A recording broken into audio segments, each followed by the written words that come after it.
Okay guys, so I've made over $2,000 training AI from the comfort of my home, and I know a lot of you want to do same, but I don't know what is actually stopping you. So to be able to understand better, I was able to put out a survey last week that most of you answered to give me an insight about what your problems are, and I've been able to go through them and I've put them together in this course to help you get started as a beginner to start earning money from the comfort of your home training AI. So we're going to go over this course so that you can be able to get paid to train AI. Okay, so today's focus is going to be getting accepted on real platforms, passing qualification tests, using AI itself to prep faster, because that's the trick.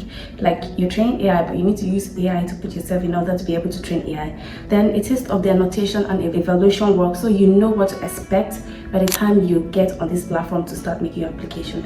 So if you're interested, make sure to stay to the end of this video so you learn and know what actually to do to be able to get started training AI and stand a better chance to be accepted on any of these platforms that are for AI training jobs. So we're going to start with the basics, and that is understanding what AI training is. So every AI model needs humans to teach it what to do and to be able to know what is good, what is bad, what is right, what is wrong, and that is basically the job. What you have to do is just to make AI understand that this is what you're supposed to do, this is what you're not supposed to do, just so it to be able to imitate by taking decisions on their own. So you can do things like image and video labeling. This is where you are expected to draw boxes, tagging objects, tracking motion frames by frames. So if you've done AI training, you will understand this better. So it's not something that is too tasky, it's just something that you need to follow the instruction. They will ask you to identify images or objects by drawing a box over them.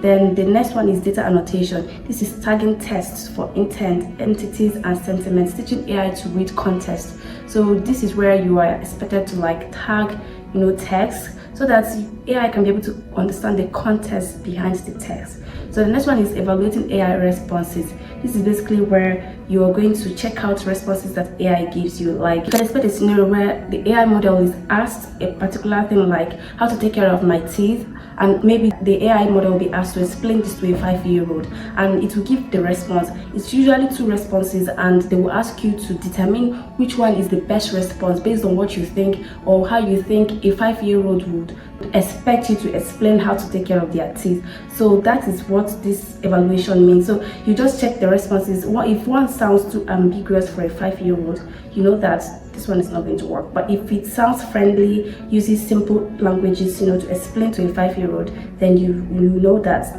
this response is actually worth it. So that's where AI can identify and know what is doing right and what is doing wrong. So you rate answers for accuracy, for tone, and safety. This is usually the highest form of task that pays the most when you're asked to evaluate AI responses. So the next thing you should also expect is domain expert review. This one is usually for specialists, like people that are experts in a particular skill. You can be into things like coding, science, maths, and this pay more and needs someone with a very good background. Like, most times they need professionals, people with PhD, to be able to do this particular domain expert review jobs. So that is something you have to understand. So now that you have known the basics and what you should expect when it comes to AI training, the next thing you want to check out is where to apply to, like the platforms you should expect. Now, this is something that I always share on my platform, and I have a lot of videos on platforms where you can actually find AI training jobs. So these are the few ones that are most beginner friendly. They are the highest volume of AI training platforms right now.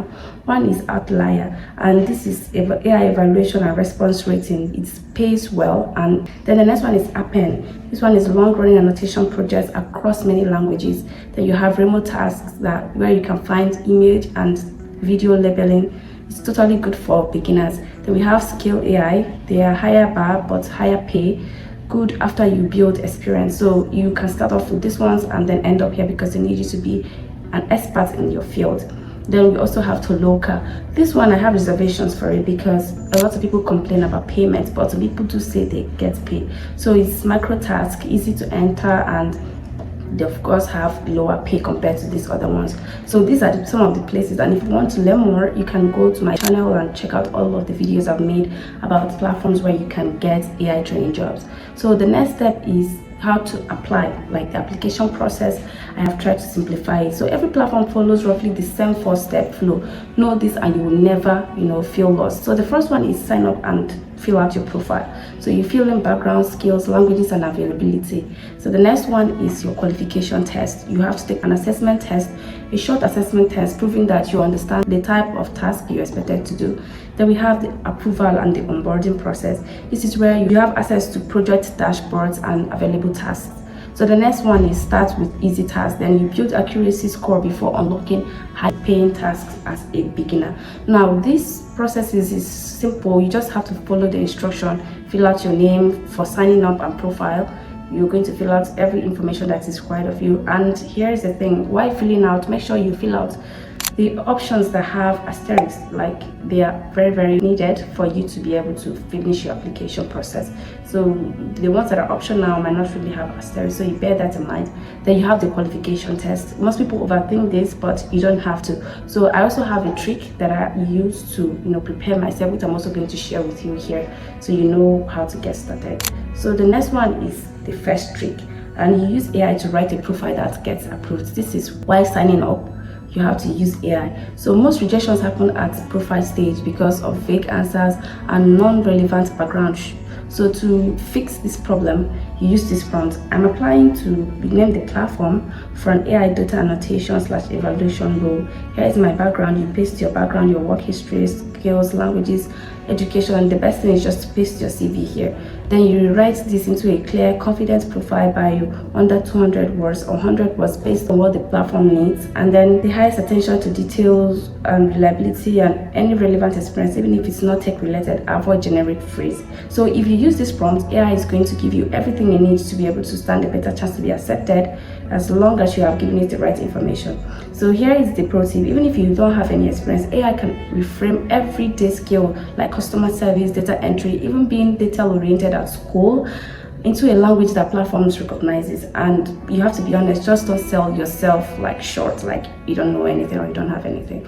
So this is the trick number one for signing up and your profile. Then the big hurdle, which is the qualification of the assessment test. Here is what they actually test: your reading and comprehension. Can you follow details, multi-part instructions exactly as written? That's why I told you that this is easy to do as long as you can adhere to instruction. So attention to details, spotting small differences in images, text, or labeling guidelines. So the next one is writing reasoning, explaining why you rated or labeled something a certain way. Then consistency, applying the same rule the same way. Many examples. Now this is simple. You just have to follow instruction. What it means is you have to be able to read and write and be able to follow instruction to the minutest detail. So you just have to make sure that you're not making any mistake, you're not adding or removing out of the instruction that has been given to you. So it's not something that is too big for you to do or you should be scared of. So make sure that you position yourself well. So once you have done that, this is a trick that can actually help you to get prepared for this. So you use AI to simulate the qualification test. That's basically what you do. You can practice the exact skill this test checked for, before you ever even start thinking about sitting for the real thing. You can do this using this prompt. You can tell any AI tool like ChatGPT or Claude AI to act as an AI data annotation trainer. Give me 5 short practice tests similar to what you name the platform. Use this for evaluating AI responses. For example, show me 2 AI answers to the same question and ask me to pick which is better and explain why in 2 to 3 sentences. After I respond, give me feedback on my reasoning. Was it clear, specific, and consistent with good evaluation standard? Now this is the prompt you use, and AI will give you everything you're looking for to be able to help you make your judgment. And here is the pro tip: repeat this 3 to 4 times before your real test. The goal isn't memorizing answers, because it's not exactly the same answer you're going to get that you will be given. So it's training your brain to write the clear and structured reasoning these platforms are actually looking for. So the next one is the highest paying skills. So why evaluation tasks pay more? Like I told you, AI response evaluation. AI companies need humans to judge AI output quality. This is called RLHF, and it's where the money is actually. So the basic task you may expect is things like tagging an object, image, or word, quick, repetitive, and low decision making, good entry points to build your accuracy score. And then you can see things like the evaluation task, which is the high paying one. You compare two answers that AI gave you and pick the one that is better. You write a short rationale explaining your judgment and requires reasoning. Fewer people qualify, so it pays higher. This is actually what you expect more if you're on platforms like Outlier, because that is what they give more and that is why they pay higher compared to the rest. So the next one is the trick you will use to be able to get this done. You can use AI to sharpen your rational writing. On evaluation platforms, your writing explanation matters as much as your rating. So AI can explain these things. AI can help you write tighter, clear reasoning, and you just use this prompt. Here is my draft rationale for why I rated response A better than response B. You paste your draft, review it like a straight quality reviewer for an AI evaluation platform. Is it specific, free of vague words like better or good, and does it clearly justify the rating? Rewrite it, be more precise in 2 to 3 sentences. So this way, whatever it rewrites for you, it will give you an idea about how you expected to give your responses by the time you start doing the real job. So here's the pro tip: never paste real confidential task content into AI tools. Practice on your own example rationale or generic example you create yourself. Use this to build skill, not to outsource life tasks. So this is important. What this is generally telling you is do not do the real task using AI. In fact, these AI platforms will not allow you. Once they dictate it, they're going to ban you for good. So you should manufacture your own, or you tell the AI tool to bring out their own for you to do. Do not use the ones that are the real job, like telling the AI to do the real job for you. Once they dictate it, they are going to ban your account. So you have that in mind as well. So the next thing is, let's do the real quick recap of the steps we have covered. So today in first step, you have to know the work, things like labeling, annotation, and AI evaluation. No coding is needed for this. Then you pick your platform. You start with simpler ones like Appen, Outlier, or even Remotasks, and then you use AI to prepare for these things like profile writing, mock tests, rational practice.